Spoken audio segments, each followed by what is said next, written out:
मेरे फादर हैं वो एक शॉपकीपर है किराना स्टोर के। मैंने कहा उन चैप्टर्स को उठाओ जो सबसे सरल हों और ईजी हों, ज़्यादा आते हों, जैसे कॉम्प्लेक्स नंबर, ट्रिग्नोमेट्री, प्रोबेबिलिटी ज़्यादा आते हैं। है अतुल माहेश्वरी स्कॉलरशिप। तो ये हर साल होती है अमर उजाला फाउंडेशन। हेलो आदित्य, क्या हाल है आपके? बढ़िया भाई बढ़िया। बढ़िया। हाँ, आप कैसे हो? बस मैं भी बढ़िया हूँ। थोड़ा आप अपना बैकग्राउंड बताओ ऑडियंस को और अपने बारे में बताओगे थोड़ा सा। हाँ, मेरा नाम आदित्य तिवारी है। मैं class 12th UP board Mauranipur का मैं छात्र हूँ और मऊरानीपुर में रहता हूँ। ये झांसी जिले में पड़ता है। और मेरे फादर हैं वो एक शॉपकीपर है किराना स्टोर के, और मेरी मम्मी है वो हाउस वाइफ है। और मेरा सपना है कि मैं एनडीए में जाना चाहता हूँ। मैं बचपन से ही एनडीए के लिए तैयारी कर रहा हूँ। मैं एनडीए में जाना चाहता हूँ। तो अपनी जर्नी बताओ यार, क्या आपने कैसे एनडीए की प्रिपरेशन करी और कैसे आपने एग्जाम क्लियर किया, वो सब कुछ बताएंगे आप? हाँ, तो जैसा कि मेरा सपना ही था कि एनडीए में जाना है, तो मैंने न्यूज़पेपर के थ्रू मुझे नोटिफिकेशन मिली कि एनडीए 2 2022 की नोटिफिकेशन निकली है। हाँ। तो मैंने देखा कि मैं एलिजिबल हूँ इसके लिए, तो मैंने फॉर्म फिल किया। अब फॉर्म फिल करके मैं घर पर आया तो फॉर्म फिल करने में हो गई गलती। तो बाद में मैंने उसको देखा कि फॉर्म फिल करने में गलती हुई है। मैंने कहा चलो भाई दोबारा भरते हैं। दोबारा गया तो उस दुकानदार ने सही किया, पर वो ज़्यादा पैसे मांगने लगा। तो मैंने कहा कि भाई इतने नहीं, अब दोबारा आए हैं तो कुछ कम करो। ठीक, वो मान गया, कम हुआ। तो मैं घर पर आया तो मैंने प्रीवियस ईयर के पेपर देखे, तो मुझे बहुत ही मतलब नर्वस फील हुआ, क्योंकि मुझे मैथ और इंग्लिश बिल्कुल नहीं आई थी समझ में। क्या करूँ? जब 12th में था मैं एवरेज स्टूडेंट रहा हूँ, ज़्यादा अच्छा स्टूडेंट भी नहीं रहा हूँ। हम्म। मैंने यूट्यूब पे चैनल देखी। यूट्यूब पे मुझे बहुत सारे चैनल मिले, पर उसमें सबसे बढ़िया exam for defence warrior channel लगा रिटन के लिए। तो मैंने उनकी यूट्यूब के चैनल वाली क्लास देखना चालू करी। फिर उनके ऐप कोर्स के बारे में पता चला, पर मैं ऐप कोर्स नहीं ले पाया क्योंकि फाइनेंशियल इशू थे थोड़ी। तो पर मैंने बुक के कितना लिए कोर्स पैसे इकट्ठे करे। क्या? कोर्स कितने का था वो? कोर्स होगा 2000 के करीब होगा, पर मैं कर नहीं पाया, इकोनॉमिकल इशू थे। और उसके बाद मैंने बुक के लिए पैसे इकट्ठे करे। मैंने बुक को पता किया तो पाथ फाइंडर अरिहंत की बुक आती है, तो वो सबसे बेस्ट बुक कही लोगों ने। तो मैंने उसके लिए बुक मंगाई। बुक मंगाई 600 की आई। तो मैंने उस बुक से ऐसे मैथ के क्वेश्चन लगाना चालू करे, तो मुझे थोड़ी प्रॉब्लम हो रही थी। पर फिर मैंने एक तरीका अपनाया। मैंने कहा उन चैप्टर्स को उठाओ जो सबसे सरल हों और इजी हों, ज़्यादा आते हों, जैसे कॉम्प्लेक्स नंबर, ट्रिग्नोमेट्री, प्रोबेबिलिटी ज़्यादा आते हैं। तो मैंने उन चैप्टर को उठाया, सबसे पहले उनको किया, फिर थोड़े हार्ड हार्ड चैप्टर को भी करता गया। मैंने पूरे चैप्टर करने का नहीं सोचा था। मैंने सोचा 70 to 80 मार्क रिटन में लाना है, हम्म। क्वेश्चन करना है। तो मैंने उतने ही क्वेश्चन के लिए सोचा और फिर तैयारी शुरू करी। पर मेरे लिए इंग्लिश की बड़ी प्रॉब्लम थी, और इंग्लिश के टीचर थे, उनका समझ में आता नहीं था मुझे।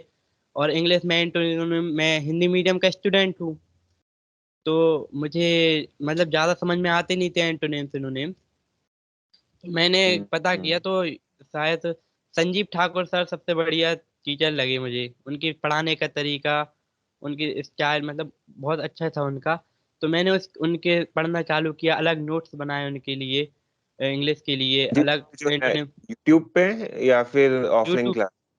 नहीं ओके। यूट्यूब पे। तो अच्छा अच्छा। मैंने यूट्यूब से उनकी बुकैप की एक अलग कॉपी बना ली, इंग्लिश के एरर्स मतलब बाकी सब की अलग कॉपी, बुकैप की अलग कॉपी। और बुकैप को मैं रोज कम से कम 10-15 सिनोनिम, 10-15 एंटोनिम्स रोज पढ़ता था। रोज उनको 3-4 बार रिवाइज करता था, जिससे मुझे वो भूले नहीं और अच्छे से याद हो जाएं। बाकी फिर मैथ के लिए बहुत टाइम दिया। मैथ के लिए 3 घंटा 4 घंटा प्रिपरेशन करी रोज। स्कूल से ब्रेक ले लिया। मैंने स्कूल को बता दिया कि मैं नहीं आ पाऊंगा, ब्रेक ले लिया, प्रिंसिपल से अलाउ हो गया। फिर उसकी जीईटी की तैयारी के लिए हिस्ट्री और ज्योग्राफी में प्रॉब्लम होती थी, पर मैंने ठीक किया। पर मैं बायोलॉजी नहीं कर पाया था, क्योंकि बायोलॉजी मुझे पसंद नहीं आती है और अच्छी भी हम्म। नहीं लगती है। पर फिजिक्स केमिस्ट्री में हो गया था, और इनकी तैयारी करी, पीवाई के क्वेश्चन, एमसीक्यू क्वेश्चन लगाए, बहुत सारे क्वेश्चन लगाए। और इस तरह से फिर मेरे हाफ ईयरली एग्जाम आ गए स्कूल में। अच्छा। तो मैंने सोचा कि इनको छोड़ने पर फिर सोचा कि अब 12th भी ज़रूरी है। हम्म। तो फिर मैं 12th की तैयारी के लिए फिर मैंने हाफ ईयरली एग्जाम की तैयारी करने लगा। एनडीए के रिटन के लिए 25 दिन बचे थे शायद, हाँ, इतने ही दिन हो गए। पर ठीक, मैंने फिर ज़्यादा पढ़ा थोड़ी, 7-8 घंटे पढ़ता गया, और हुँ, मैंने दोनों की तैयारी करी। फिर मॉक टेस्ट भी खूब लगाए, और इस तरह से फिर एनडीए का पेपर 4 सितंबर को था, रिटन। अच्छा। हाँ, तो 4 सितंबर को मैं रिटन देने गया, तो फिर मैंने वहाँ पर मैथ देखा, तो मैथ बहुत इस बार टफ आई थी। हुँ, मैंने जिस तरह से सोचा था कि 7 to 80 क्वेश्चन करूंगा, पर लग नहीं रहा था मेरे, मतलब शुरुआत में 2 घंटे हो गए थे, मेरे क्वेश्चन नहीं हुए होंगे, 45 भी क्वेश्चन नहीं हुए थे। अच्छा ठीक, 2 फिर घंटे में। हाँ, फिर मैंने मैंने फिर सरल सरल क्वेश्चन उठाए बिल्कुल, और मेरे लगभग 60 क्वेश्चन हो पाए थे। हुँ, मैं हुँ, हुँ, बाहर आया, मतलब थोड़ी नर्वस हो गया कि मैथ का इतना अच्छा गया नहीं है पेपर। पर हुँ, मैंने फिर कुछ नहीं, वहां पर थोड़ी बैठा बाहर, अंदर गया। जीईटी का पेपर था अंदर। तो जीईटी का पेपर बहुत सरल था, इंग्लिश भी सरल आई थी। तो जीईटी के पेपर में मेरे 90 हो गए थे, सही मतलब, बिल्कुल। तो फिर बाहर हो गया पेपर, तो मैंने स्टेशन पर आया, मेरा भाई गया था कजिन संगे, वो भी एनडी की तैयारी कर रहा है। तो हुँ, मैंने यूट्यूब से रिव्यू देखा कि कितने मार्क्स हो रहे, तो मेरे 424 के करीब मार्क बने थे।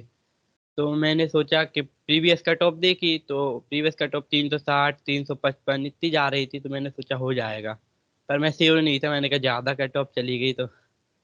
फिर अच्छा। मैंने, हाँ, फिर 19 सितंबर को आया रिजल्ट।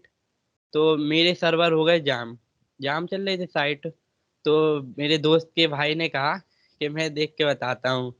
तो उसको मैंने अपना रोल नंबर दिया। अब मेरे दिल की धड़कन इतनी बढ़ रही थी कि कुछ कह नहीं सकता भाई।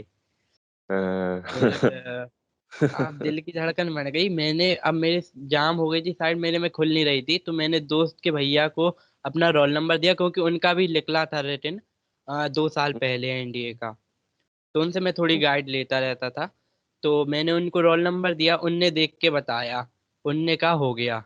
अब बस मैं इतना खुश, मैं इतना खुश, मैं मम्मी के पास गया, मैंने बताया हो गया। मम्मी भी खुश, मैंने कॉल किया अपने अंकल को, वो झांसी में रहते हैं, तो अंकल आंटी को बताया, वो भी खुश थे। पर अब मैं खुद ज्यादा देर तक नहीं रहा, क्योंकि 1-2 दिन फिर मुझे पता चला एसएसबी के बारे में। तो एसएसबी की कोचिंग के बारे में पता किया। तो एसएसबी कोचिंग बहुत, मतलब फीस बहुत थी उनकी, 20,000, कहीं 80,000। तो मैंने कहा मैं तो इतना अफोर्ड कर नहीं सकता था। पे है। अरे, तो ये आपा वाले और LWS वाले। वहाँ अच्छा वो तो उनका शायद 1 साल का ऐसा कुछ कोर्स होता होगा, उसका होगा। नहीं नहीं, LWS का 18,000 है, मात्र 25 दिन अच्छा का। 18,000 बोल रहे हो आप? मुझे लगा 80,000 बोल रहे हो। नहीं, 18,000। हाँ, हाँ, हाँ, ठीक है। 18,000 था LWS का, 25 डे का। आपा का था 22,000 था। अब डेज पता नहीं है मुझे। तो हुँ, मैंने कहा हुँ, मैं तो इतनी अफोर्ड कर नहीं सकता, मैंने सोचा। तो फिर मैंने कहा कि मैं इंग्लिश, मैंने सोचा कि इंग्लिश बहुत ज़रूरी होती है, मैंने सुना इंग्लिश में होता है इंटरव्यू सब कुछ, मैंने पता किया। तो इंग्लिश एक स्पोकन अकेडमी वीटा है एक, तो मैंने उसको ज्वाइन किया। अच्छी अकेडमी थी, मैंने वहाँ पर इंग्लिश थोड़ी बहुत सीखी 2-3 महीने।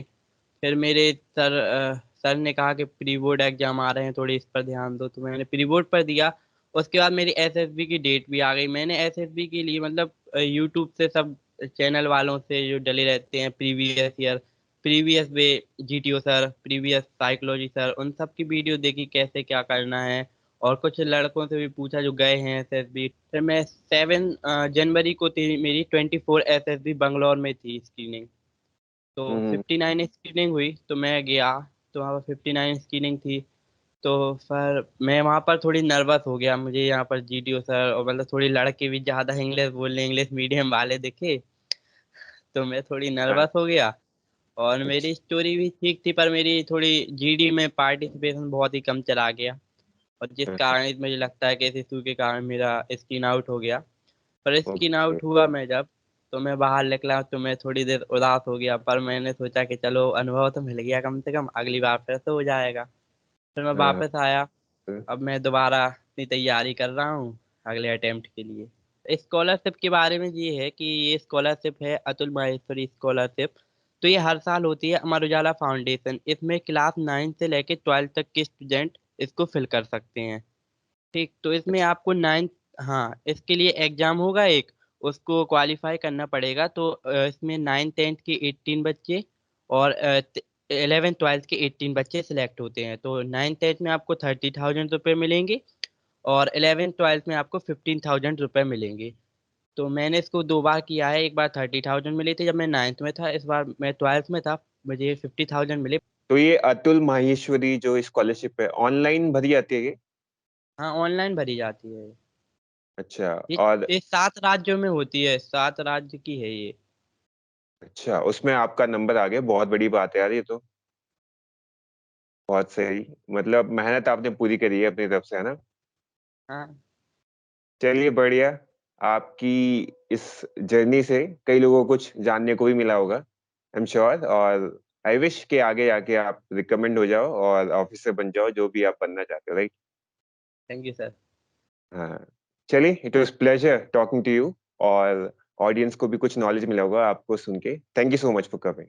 Thank you so thank you much. Sir.